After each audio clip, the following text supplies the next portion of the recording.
नमस्कार दोस्तों, STN की हॉरर स्टोरी में आपका स्वागत है। सिंघक एक ऐसी ऐतिहासिक दुनिया जिसका वर्णन किसी इतिहास में नहीं है। एक ऐसा पद जिसे पाने के लिए हर कोई ललचाता है। उस पद को पाने के लिए एक ऐसे दुष्कर कार्य को अंजाम देना होगा जो उनकी जान लेने के लिए उत्साहित है। रहस्य, जादू, खौफ और बहादुरी से भरी एक ऐसी दुनिया जहाँ पहुंचकर हर कदम पर मौत का सामना करना है, क्योंकि दुश्मन कोई आम नहीं है। एक अनजान जगह, हिमालय के ऊंची ऊंची पहाड़ियों के बीच स्थित एक विशाल घना जंगल है। उस जंगल के पेड़ आसमान को छू रहे थे। जैसे जैसे उस जंगल के अंदर जाया जाता, वह जंगल और भी घना हो जाता। उसके चारों तरफ एक अजीब सा सन्नाटा छाया हुआ था। पर आश्चर्य की बात यह है कि उस घने जंगल के बीचों बीच एक विशाल झील थी। उस झील और रहस्यमयी झील का कोई किनारा नहीं था। आश्चर्य की बात यह थी कि उस झील का पानी पूरी तरह से काला था। झील के ठीक ऊपर चांद अपनी घटा बिखेर रहा था। वो पूनम का चांद था। चांद का सुंदर अक्सर उस काले रंग के पानी में नजर आ रहा था, क्योंकि झील का पानी बिल्कुल स्थिर था। ये इस बात का भी संकेत दे रहा था कि वह झील काफ़ी गहरी थी। झील का पानी लहू तक को जमा देने लायक ठंडा था। उस झील के आसपास कोई परिंदा दूर दूर तक नजर नहीं आ रहा था। पर तभी अचानक पानी में हलचल होने लगी, जिससे चांद का अक्सर हिलने लगा। वह हलचल इसलिए उत्पन्न हुआ था क्योंकि इस झील के चारों दिशाओं से नाव बढ़ती चली आ रही थी। उनकी बनावट काफ़ी सुंदर थी। हर नाव के सामने शेर का चेहरा बना हुआ था। पहली नाव, जो कि उत्तर दिशा की ओर से आ रही थी, उस पर एक सफ़ेद कौवा बैठा था। वो कौवा बिल्कुल शांत अवस्था में उस नाव पर बैठा हुआ था, मानो वह अपनी मंजिल तक पहुंचने का बेसब्री से इंतजार कर रहा हो। दूसरी नाव, जो कि दक्षिण की तरफ से लौट रही थी, उस पर एक लकड़बग्गा बैठा हुआ था, जो बार बार अपने जबड़े की भींच रहा था। उसके मुंह से लगातार लार टपक रही थी। वह जीभ से अपने पंजे को चाट रहा था।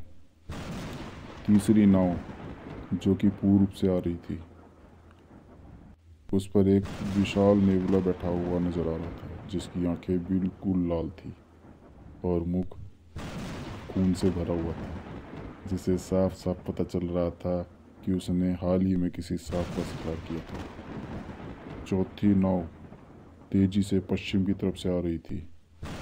उस पर एक काले रंग का विशाल नाग बैठा हुआ था, जो लगातार फुंकार मार रहा था।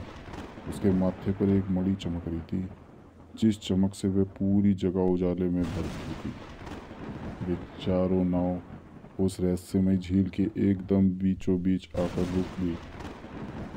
तभी अचानक झील के पानी में हलचल होनी शुरू हो गई। धीरे धीरे हलचल काफ़ी बढ़ चुकी थी। उन चारों नाव में सवार वे जानवर उस दृश्य को आंखें फाड़ कर देख रहे थे। अचानक झील के बीच से वो मीनार नजर आने लगी।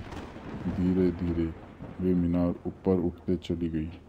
जैसे जैसे वो मीनार ऊपर आ रही थी, वो चारों नाव पीछे बहाव से जाने लगी। कुछ ही देर वहाँ एक विशाल महल प्रकट हो चुका था, जिसकी बनावट काफ़ी अजीब थी। वो बिल्कुल काले रंग का था और उसमें कई ऊंची मीनारें थी।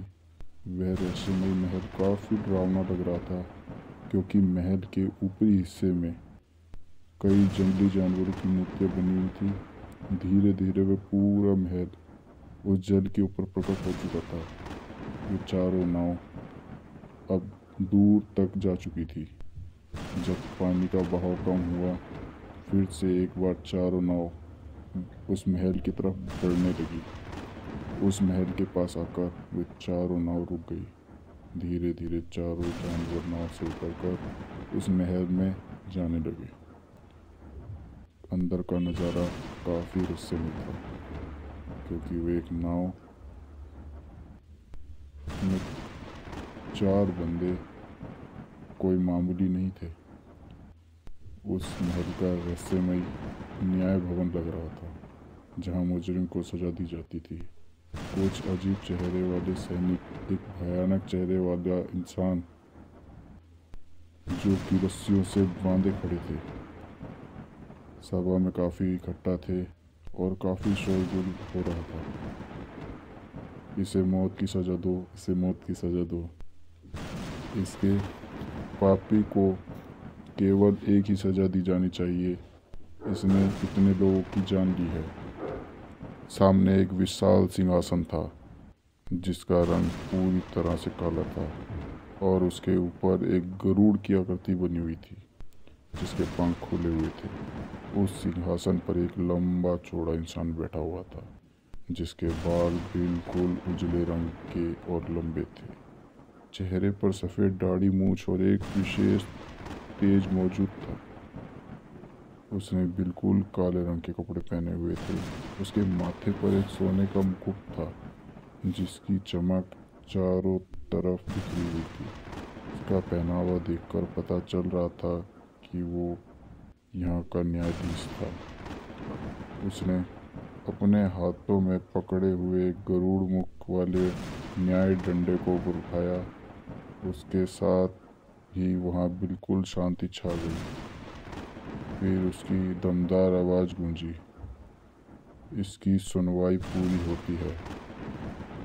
इसने 50 इंसानों की जान ली है। ये सिद्ध हो चुका है, ये पूरी तरह मक्कार है और छिपकर लोगों का शिकार किया करता था। इसके जैसे शैतान को जीतने का कोई हक नहीं, पर हम चाहते हैं कि इसकी सज़ा की मांग वही करे जिसने इसे गिरफ्तार किया था। एनुअल, सामने आओ और अपने कैदी के लिए सज़ा की मांग करो। अगले ही पल उस लकड़ बग्घे का रूप बदलने लगा और मानवीय रूप में आने लगा। वहाँ मौजूद सभी लोग नज़ारे को देखकर चौंक गए। वह पूरी तरह से इंसानी रूप में आ चुका था। उसकी ऊंचाई करीबन 8 फीट के आसपास थी। चेहरे पर घनी दाढ़ी और लंबे बाल थे।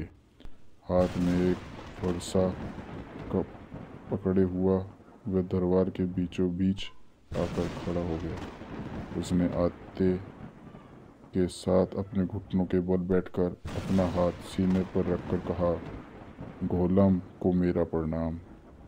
मैंने इसे गिरफ्तार किया था। इसने केरल के जंगल में छिपकर लोगों का शिकार करना शुरू किया था। मैं काफ़ी लंबे समय से इसकी तलाश में लगा था। एक दिन ये मेरे सामने आ ही गया और मैंने इसे हराकर गिरफ्तार कर लिया। मैं गोलम से इसके लिए उम्र कैद की सज़ा मांगता हूँ। इसके लिए मौत की सज़ा मांग सकता था, पर इसने गिरफ्तारी के बाद अपने गुनाहों की माफ़ी मांग ली थी। इसलिए मेरे ख्याल से इसे उम्र कैद की सज़ा दी जानी चाहिए। दरबार में बिल्कुल सन्नाटा था। गोलम उठ खड़ा हुआ। उसने एक बार पूरी दरबार की तरफ अपनी नज़र घुमाई। सबके चेहरों से पता चल रहा था कि वो लोग उसकी मौत चाहते थे।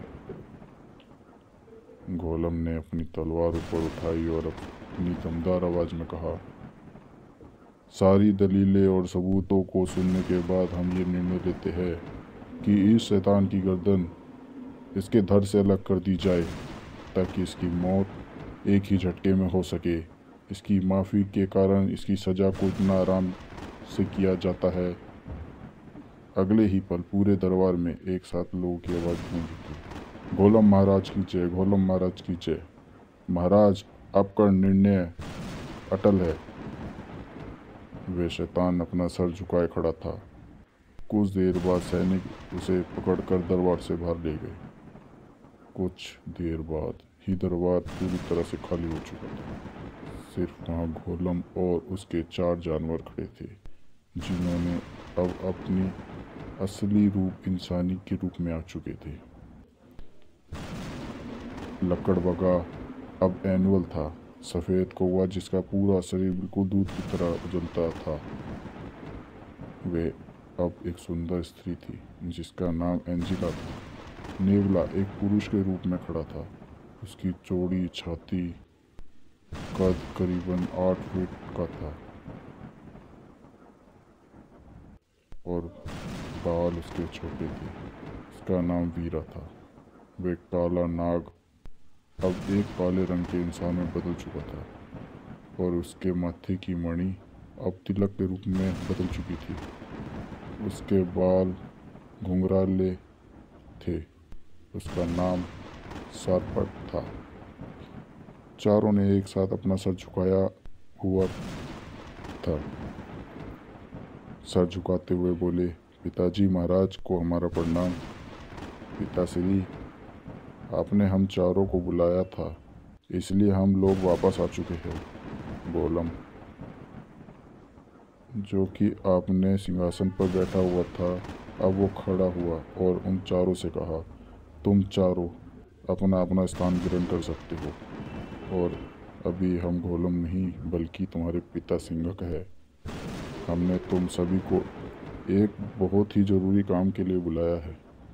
हमें उम्मीद है कि तुम हमारा काम ज़रूर करोगे। सिंघक का चेहरा उदास नजर आ रहा था। एंजिला खड़ी हुई और अपना सर झुकाते हुए पूछा, पिताजी, आप सिर्फ हमें आदेश कीजिए, हम आपके हर आदेश का पालन करेंगे। बताइए हमें किसे गिरफ्तार करना है। बाकी तीनों ने भी बैठते हुए अपना सर झुकाया और सर हिला के बोले। अब खड़ा हो चुका था सिंघक। वह उन चारों के करीब आया और चारों की तरफ देखते हुए बोला, तुम लोगों को तो पता ही है कि हमारी तबीयत अब धीरे धीरे खराब हो रही है। हम पिछले 1000 सालों से इस पद को संभाल रहे हैं। हम चाहते हैं कि तुम चारों में से कोई अगला गोलम बने और हम चैन से अपना शरीर त्याग सके। इस बार एनुअल खड़ा हुआ और अपने पिताजी का हाथ पकड़ते हुए बोला, ये आप क्या बोल रहे हैं पिताजी? अभी तो आप अभी 1000 साल और जिएंगे, जिससे हम मध्यम 1000 साल जिसे हम मध्यम कहते हैं। अभी तो वह आप कम से कम जिए और इस दुनिया में रह सकते हैं। पर सच्चाई ये थी कि सिंघक ज़्यादा देर तक खड़े नहीं रह सकते। पास के ही एक सिंहासन पर बैठते हुए बोले, नहीं, तुम लोगों को पता नहीं है, एक गोलम होना बहुत बड़ी जिम्मेदारी होती है। आप जिसने सही निर्णय कर ले, पर अगर आपकी कैद से कोई कैदी फरार होने में कामयाब हो जाता है तो गोलम की आयु धीरे धीरे कम हो जाती है। ये धर्मराज की दी हुई एक सज़ा है। ये सुनकर वे सब मौजूद चारों चौंक उठे। उन चारों ने एक साथ कहा, यह तो असंभव है। कोई भी यहाँ के कैद से भाग नहीं सकता। ये कैसे हुआ? ये कैसे संभव था? राजा काफ़ी कमज़ोर नज़र आ रहे थे। उन्होंने गहरी सांस लेने के बाद कहा, शायद किसी ने विश्वासघात किया है। काफ़ी कोशिशों के बाद भी हम उसका पता नहीं लगा पाए। सच्चाई यह है कि वे शैतान पिछले 1 सालों से यहाँ से फरार है और पिछले 1 सालों से लगातार हमारी उम्र घट रही है। हमारा शरीर कमज़ोर होता जा रहा है और हमें पता है कि हम ज़्यादा दिनों तक जीवित नहीं रहेंगे। पर मरने से पहले हम चाहते हैं कि हमारे माथे से ये कलंक मिट जाए। क्योंकि तुम चारों राज्यों के रक्षक हो, इसलिए तुम लोगों की ही उस शैतान को वापस पकड़ लाने की ताकत होगी और तुम्हें ही पकड़ के लाना होगा। चारों उठ खड़े हुए थे। उन्होंने राजा के सामने घुटने टेकते हुए पूछा, आखिर वे शैतान है कौन जो यहाँ के चाक चौबंद को बेधने में कामयाब रहा? उसका नाम संबर है। वे काफ़ी ताकतवर, चालाक और बदलने में माहिर है। उसके पास काली शक्तियाँ हैं जिसका इस्तेमाल वे इंसानों की जान लेने में, रूप बदलने में, जिसे उसकी शक्ति और बढ़ती चली जाती है। 500 साल पहले हमने ही उसे गिरफ्तार किया था, पर समय के साथ उसकी शक्ति काफ़ी बढ़ चुकी है। बस हमसे यही चूक हो गई, हम काफ़ी समझ ही नहीं पाए कि वह धीरे धीरे अपनी शक्तियाँ बढ़ा रहा था। ये सुनकर हम चारों के चेहरे चमक उठे। उन चारों ने एक साथ कहा, फिर तो इसका मैं बड़ा मजा आएगा। पर वह कहाँ छिपा है, ये हमें कैसे पता चलेगा। इस बात सिंघक उठ खड़ा हुआ और अपने सिंहासन की तरफ देखते हुए कहा, ये तुम लोगों की शक्ति यों की परीक्षा है। हमें नहीं पता वह कहाँ छिपा बैठा है। तुम्हें ही उसे खोजना होगा और तुम में से जो उसे पकड़ने में कामयाब रहेगा वही अगला गोलम होगा। पर बात एक अच्छे से याद रखना, वह कोई मामूली शैतान नहीं है, वह तुम लोगों की भी जान ले सकता है। अगला पार्ट के लिए सब्सक्राइब करें, लाइक करें।